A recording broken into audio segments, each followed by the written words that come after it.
बिस्मिल्लाहिर्रहमानिर्रहीम अस्सलाम वालेकुम। आज के इस वीडियो लेक्चर के अंदर हम अपेंडिसाइटिस को पढ़ेंगे, जो कि हमारे जीआई ट्रैक्ट का डिसऑर्डर है। Appendicitis means inflammation of appendix. Appendix क्या है? एक फिंगर लाइक प्रोजेक्शन है जो हमारे लार्ज इंटेस्टाइन में मौजूद होती है। जहाँ से हमारा स्मॉल इंटेस्टाइन एंड होता है, वहाँ से लार्ज इंटेस्टाइन स्टार्ट होता है। अगर आप फिगर में देखेंगे तो आपको एक सर्किल, रेड कलर की सर्किल नज़र आ रही होगी। ये फिंगर लाइक प्रोजेक्शन को हम अपेंडिक्स कहते हैं। तो जब भी इसमें इन्फ्लेमेशन आ जाती है तो हम इसे अपेंडिसाइटिस कहते हैं। इन्फ्लेमेशन आने के मल्टीपल काजेज़ हैं, लाइक आपको कोई इन्फेक्शन हो गया, बैक्टीरियल या फिर वायरल इन्फेक्शन हो गया, तो उसकी वजह से भी आपको अपेंडिसाइटिस हो सकता है। और उसके अलावा आपका जो लार्ज इंटेस्टाइन है, उसमें स्टूल मौजूद होता है, वो स्टूल समटाइम ट्रिप करके आपके अपेंडिक्स में आ जाता है, तो उसकी वजह से भी आपको अपेंडिसाइटिस यानी उसमें अपेंडिक्स में इन्फ्लेमेशन आ सकती है। और उसके अलावा आपको कोई इंजरी हुई हो तो उसकी वजह से भी हो सकता है, लाइक आपको ट्रॉमा हुआ उसकी वजह से। और समटाइम कोई कोलोन कैंसर हो जाती है तो वहाँ से जो एबनॉर्मल सेल्स हैं वो अपनी ग्रोथ करना स्टार्ट कर जाते हैं, तो वहाँ से इन्फेक्शन आपके अपेंडिक्स में भी आ सकता है, तो उसकी वजह से भी आपको अपेंडिसाइटिस हो सकते हैं। और भी मल्टीपल काजेज़ हैं अपेंडिसाइटिस के, जो हम इसी वीडियो लेक्चर के अंदर इंशाल्लाह डिस्कस करने वाले हैं। तो सबसे पहले हम इसकी डेफिनेशंस और ट्रीटमेंट और उसके अलावा हम काजेज़ और सिम्पटम्स को पढ़ेंगे कि हमें अपेंडिसाइटिस क्यों होती है। तो सबसे पहले हम ये देखते हैं कि अपेंडिसाइटिस क्या होता है। Inflammation of a blind pouch attached to the caecum, मतलब आपके बिलाइन पाउच कहें अपेंडिक्स को या फिर एक फिंगर लाइक प्रोजेक्शन कहें, मतलब दोनों सेम चीज़ें, उसमें जब इन्फ्लेमेशन आ जाती है तो हम उसे अपेंडिसाइटिस कहते हैं। अब उसके यहाँ साइन और सिम्पटम्स की बात करें तो आपको पेन्स होगा, ठीक है, पेन तो बिल्कुल होगा, लेकिन यहाँ पे ये पेन आपको एक निमोनिक के तौर पे बयान किया गया है, ठीक है। पेन को मतलब पी से अगर हम देखेंगे तो आपको पेन होगा, फिर अम्बिलिकल देन लोकलाइज, फिर आपको around the your umbilical area वहाँ पे आपको पेन फील होगा, देन ये लोकलाइज होगा, किसी स्पेसिफिक जगह पे आपको पेन होने लगेगा। और उसके अलावा एनोरेक्सिया आपको फील होगा ऐसे, यानी कि आपको भूख वगैरह नहीं लगेगी। और इसके अलावा इंक्रीज टेम्परेचर, डब्ल्यूबीसी माइल्ड, मतलब आई से आपका जो है ना टेम्परेचर इंक्रीज हो जाएगा। क्यों टेम्परेचर इंक्रीज होगा? क्योंकि वहाँ पे इन्फ्लेमेशन आई है। इन्फ्लेमेशन के रिलेटेड हमने एक वीडियो बनाई थी, उसमें भी हमने ये चीज़ मतलब क्लियर किया था कि जब भी किसी ऑर्गन में या किसी भी जगह पे इन्फ्लेमेशन आते हैं तो उसके 5 साइन हमें मिलते हैं। सबसे पहले वो जगह स्वेलिंग कर जाती है, और उसके अलावा उस जगह पे रेडनेस आ जाती है, फिर वो जगह हीट अप यानी कि टेम्परेचर राइज़ हो जाता है, और उसके अलावा उस जगह पे हमें पेन होता है, और वो जगह या फिर वो ऑर्गन अपना फंक्शन लॉस कर जाता है। ये इन्फ्लेमेशन के साइन थे जो हमने पढ़े थे। तो यहाँ पे भी वही चीज़ है, मतलब आपका टेम्परेचर राइज़ हो गया क्योंकि आपके अपेंडिक्स में इन्फ्लेमेशन आ गई है। फिर नॉज़िया और वोमिटिंग होगी, ठीक है। और एस से आपका साइन होगा एमसी बर्नी पॉइंट, रिबाउंड टेंडरनेस। एमसी बर्नी पॉइंट क्या है? ये एक मतलब लोकेशन है जहाँ से हम इजीली फाइंड आउट कर जाते हैं कि अपेंडिक्स क्या है। ये एक आगे फिगर में हम आपको क्लियर करवा देंगे, लेकिन यहाँ से अगर आप रिबाउंड टेंडरनेस को समझें कि रिबाउंड टेंडरनेस किसे कहते हैं हम, जब भी आपको अपेंडिक्स में पेन होता है या फिर अपेंडिसाइटिस हो जाता है, तो यहाँ से नर्स या फिर डॉक्टर आपको असेस करने के लिए अपेंडिसाइटिस आपको 4 फिंगर से वहाँ से मतलब प्रेशर देता है, अपेंडिक्स वाली एरिया पे प्रेशर देता है, बिल्कुल फोर्सफुली आपको प्रेशर देता है। जब वहाँ से जल्दी से हाथ हटाएँगे, अपना हैंड को रिमूव करेंगे वहाँ से, तो आपको एक सीवियर पेन फ़ील होगा, ठीक है।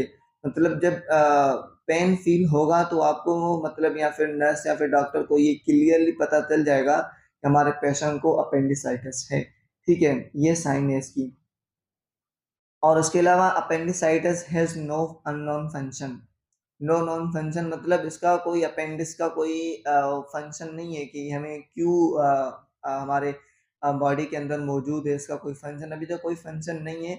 लेकिन ज़्यादातर ये चीज़ें बताई गई हैं कि इस अपेंडिक्स के अंदर नॉर्मल फ्लोरा मौजूद होता है। नॉर्मल फ्लोरा जो कि हमारे बॉडी में मतलब काम कर रहा होता है, विटामिन्स की प्रोडक्शन बढ़ाता है, लाइक विटामिन के और विटामिन बी की प्रोडक्शन को बढ़ाते हैं ये नॉर्मल फ्लोरा। तो वो नॉर्मल फ़्लोरा लार्ज अमाउंट में हमारे अपेंडिक्स में मौजूद होते हैं। समटाइम हमें डायरिया हो जाती है तो हमारा सारा जो नॉर्मल फ़्लोरा है वो जो स्टूल बाहर निकल जाता है। फिर ये बाहर आते हैं हमारे अपेंडिक्स से, वो आके इंटेस्टाइन में चले जाते हैं। फिर वहाँ से वो अपना फंक्शन परफ़ॉर्म करना स्टार्ट हो जाते हैं। समटाइम ये फंक्शन बताया गया है कि अपेंडिसाइटिस का ये फंक्शन है। और इसके अलावा पॉसिबल पैथोलॉजी की अगर हम बात करें, फूड या फिर स्टूल आपका अक्यूमुलेट हो जाएगा, पाउच एंड ब्रेड इन्फेक्शन मतलब अक्यूमुलेट होके आपके अपेंडिक्स में चला जाएगा, फिर वहाँ से ये इन्फेक्शन करवाएगा, ये इसकी पैथोलॉजी है। Pain is crampy with nausea vomiting as inflammation मतलब पेन आपको एक सीवियर पेन होगा क्रैम्पिंग की तरह, क्रैम्पिंग के साथ, ठीक है, और उसके साथ आपको नॉजिया और वोमिटिंग भी होगी। और मतलब as inflammation spread to peritoneal lining pain increase in severe and localise. जैसे ही इन्फ्लेमेशन बढ़ेगी तो आपकी जो पेरिटोनियल लाइनिंग है उसमें भी पेन होगा, increase in severity and localise मतलब उसमें भी पेन होगा, उसका भी पेन का जो पेन का स्कोर है वो भी सीवियर की तरफ चला जाएगा। पेरिटोनियम लाइनिंग जो हमने अगले वीडियो लेक्चर में पढ़ा था, तो जिसकी वजह से भी आपको पेरिटोनाइटिस यानी कि उसमें भी इन्फ्लेमेशन आ सकती है, ठीक है। अच्छा, जो हमने एमसी बर्नीज पॉइंट का बताया था आपको, तो ये एमसी बर्नी पॉइंट है। बेसिकली एमसी बर्नी पॉइंट क्या है? During appendicitis there is severe pain on specific point. आपको किसी स्पेसिफिक पॉइंट पे आपको सीवियर पेन होता है, ठीक है। जहाँ पे आपको सीवियर पेन होगा बेसिकली उसी पॉइंट को हम एमसी बर्नी पॉइंट कहते हैं। तो यहाँ पे भी ये चीज़ बता रहा है कि localize 2/3 the distance from the umbilicus to the right anterior superior iliac region मतलब आपने अम्बिलिकल से लेके आप सुपीरियर इलियक रीजन तक एक इमेजिनरी लाइन लेनी है, ठीक है। फिर वहाँ से 2/3 आपने इमेजिन करना है कि उसका जो बीच वाला अम्बिलिकल से लेके अपेंडिक्स तक 2/3 आपने इमेजिन करना है, तो उसके बीच वाला जो एरिया होगा वो आपका अपेंडिक्स कहलाएगा, ठीक है। उस एरिया को अपेंडिक्स मतलब उस एरिया पे आपका अपेंडिक्स होगा, वहाँ से जब उनको उसमें इन्फ्लेमेशन आ जाएगी तो वो अपेंडिसाइटिस कहलाएगा। एमसी बर्नी साइन क्या है? डीप टेंडरनेस होगा, जो मैंने पहले भी बताया कि McBurney point is the sign of acute appendicitis.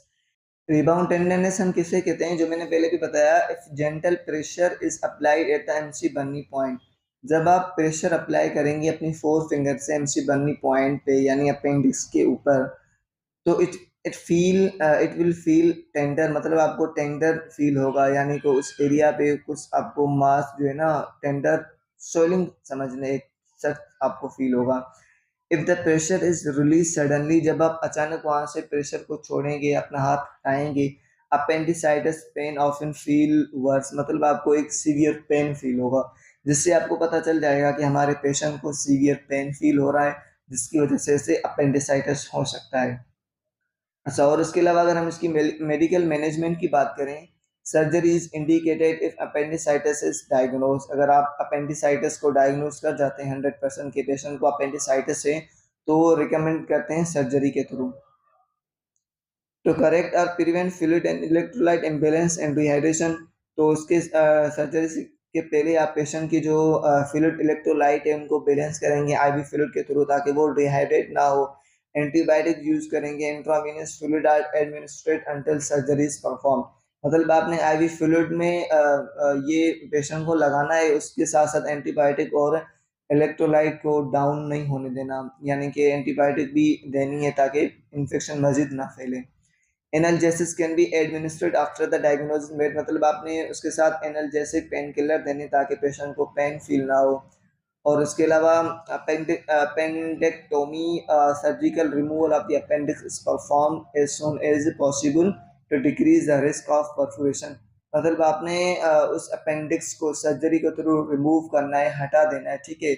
क्योंकि वहाँ से मतलब वो चीज़ अभी ख़राब हो गई है, तो ये मज़ीद कॉम्प्लेक्स करवा सकती है। लाइक अगर आप टाइमली उसकी ट्रीटमेंट नहीं करेंगे या फिर उसकी सर्जरी नहीं करेंगे, तो वो आपका अपेंडिक्स रप्चर हो सकता है, और वहाँ से भी फ्लूइड जो है ना परफोरेट होके आपके पेरिटोनियम लाइनिंग में उसमें आ सकता है, फिर वहाँ से मज़ीद कॉम्प्लेक्स प्रॉब्लम हो जाएगी, लाइक आपके पेरिटोनाइटिस में इन्फ्लामेशन आ जाएगी, ठीक है। तो इसके लिए मतलब जो भी ट्रीटमेंट हो वो जल्दी रिकमेंड की जाती है। It may be perform under a general और स्पाइनल एनेस्थीसिया।